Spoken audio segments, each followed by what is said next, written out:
श्रीवेदसूक्तसकलागममन्त्ररूप श्रीकार्तिकेयकमलाननतारकारे श्रीसिन्धुतीरविलसत्सुगुहानिवास श्रीगन्धमादनपते तव सुप्रभातम्।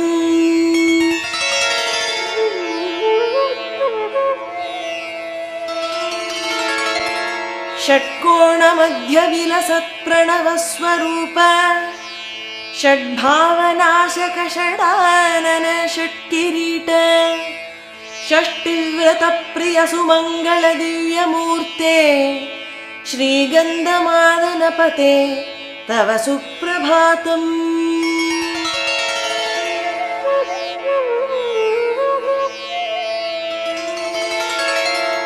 श्रीस्कन्द